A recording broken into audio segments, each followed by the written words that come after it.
Hello दोस्तों, स्वागत है आप सभी का एक बार फिर से हमारे YouTube चैनल ज्ञान स्टार प्लस में। तो दोस्तों, आज हमने एक कमेंट चुना है श्रीमान जगदीश परिहार ग्राम चकरा का और इनके साथी हरिओम गोस्वामी का। तो दोस्तों, इन्होंने पूछा है हमसे, परशुराम पत्थर बने डरे डरे तला की पार, नर नारी पानी भरे धर छाती पर लात। दोस्तों, बहुत ही सुंदर प्रसंग, बहुत ही अच्छी धार्मिक पहेली श्रीमान जगदीश परिहार और हरिओम गोस्वामी द्वारा पूछी गई है। दोस्तों, इस पहेली का उत्तर जानने से पहले यदि आप हमारे चैनल पर नए हैं तो आप सभी से मेरा निवेदन है कि आप हमारे चैनल को लाइक, शेयर और सब्सक्राइब जरूर कर दें।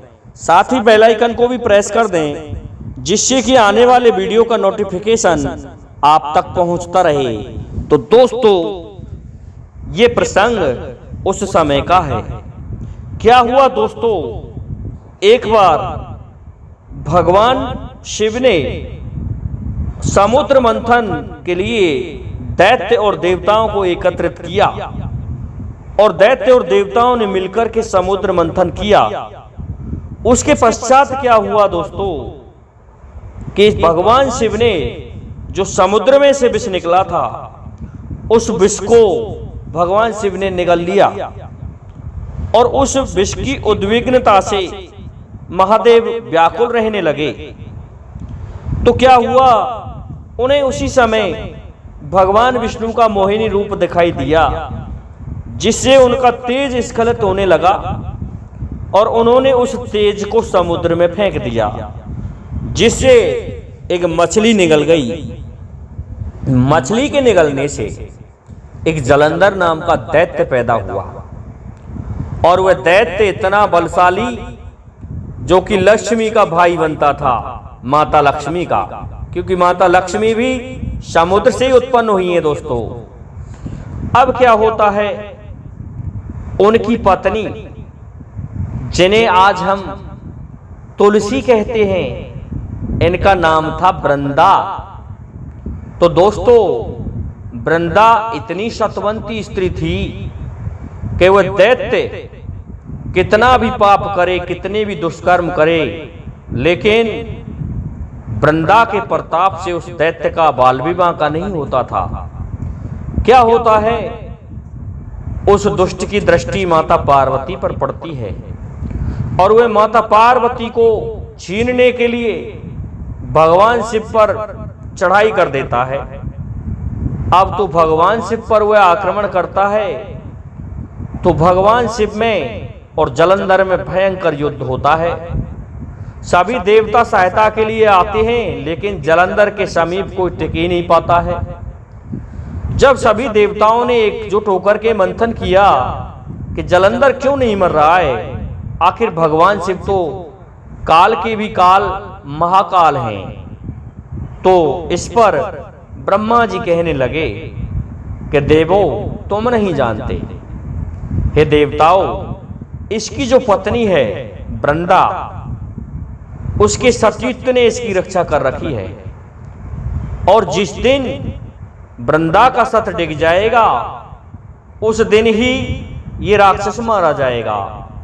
तो सभी ने मिलकर के क्या किया, भगवान विष्णु का आह्वान किया और भगवान विष्णु के पास पहुंच जाते हैं। तो श्री हरि विष्णु से निवेदन किया कि प्रभु, यदि वृंदा का सतीत्व इसी तरह बना रहा तो निश्चित ही देवताओं की हार हो जाएगी। इसलिए आप ऐसा करो कि किसी भी प्रकार से वृंदा के सत को डिगाइए। दोस्तों, वृंदा श्री हरि विष्णु की भक्त भी थी। तो भगवान विष्णु कहने लगे कि नहीं, मैं वृंदा से छल नहीं कर सकता, वो मेरी सबसे बड़ी भक्त है। दोस्तों, मैं नहीं कर सकता देवताओं वृंदा से छल, मेरा भक्त फिर मुझ पर विश्वास नहीं करेगा।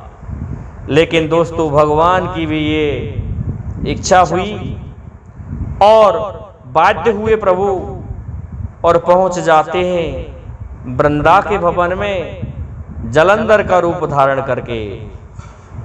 तो वृंदा देखती है कि ये युद्ध करने गए हुए थे, लेकिन क्यों नहीं गए।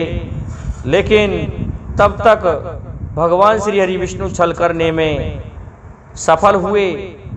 जब देखा वृंदा ने कि थोड़े समय बाद जलंधर वापस आ रहा है, तो वृंदा सोचने लगी कि ये जो मेरे पास है ये कौन है, और जलंधर तो वो रहा। तो वृंदा पूछने लगी तुम कौन हो और तुमने मेरे साथ ये छल क्यों किया है। इस पर भगवान विष्णु अपने असली रूप में आ जाते हैं, और आ जाते हैं तो दोस्तों वृंदा कहती है कि तुमने मेरे साथ छल किया है, इसलिए तुम सुन लो, अब तुम पत्थर के हो जाओगे। तो भगवान विष्णु भी कहने लगे कि तुम भी जड़ हो जाओगी। इस प्रकार से एक दूसरे को साप लग गया। तो दोस्तों परशुराम जी जो थे वो भगवान श्री हरि विष्णु के ही तो अवतार हैं, उनके ही अंश अवतार हैं। इसलिए परशुराम जी पत्थर बन गए, क्योंकि वह युग आया, वह समय आया जिस समय पत्थर बनना था। तो पत्थर बन जाते हैं। और कहां पर पड़े थे, एक तालाब के किनारे।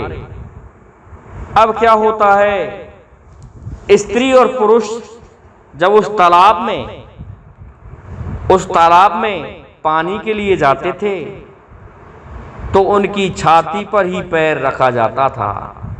तो दोस्तों कहा गया है परशुराम पत्थर बने, डरे तला की पार, नर नारी पानी भरे, धर छाती पर लात। तो अब तो भगवान की छाती पर, भगवान परशुराम की छाती पर, अर्थात भगवान श्री हरि विष्णु की छाती पर पैर रख के लोग पानी भर रहे हैं, क्योंकि किसी को क्या पता कि इस जगह किसकी मूर्ति है।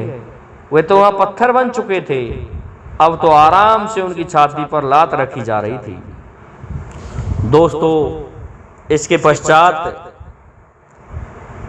वृंदा तुलसी बन जाती है, और भगवान अब कलयुग में तो पूरी तरह पत्थर के रह ही गए हैं। परंतु जब तक तुलसी का भोग नहीं लगाया जाता है, तुलसी नहीं चढ़ाई जाती है, तब तक पूजा संपन्न नहीं मानी जाती है, पूर्ण नहीं होती है। तो दोस्तों मैं समझता हूं श्रीमान जगदीश परिहार और हरिओम गोस्वामी जी को उनके प्रश्न का उत्तर मिल गया होगा। इसलिए आप सभी से और हमारे समस्त श्रोतागणों से, सब्सक्राइबर बंधुओं से निवेदन है कि आप हमारे चैनल को लाइक शेयर सब्सक्राइब करें, साथ ही इस वीडियो को अधिक से अधिक फैलाएं और सब्सक्राइब करें, जिससे कि आने वाले वीडियो का नोटिफिकेशन आपको मिलता रहे। दोस्तों जय हिंद, जय भारत, जय जय श्री राधे, जय जय श्री राम।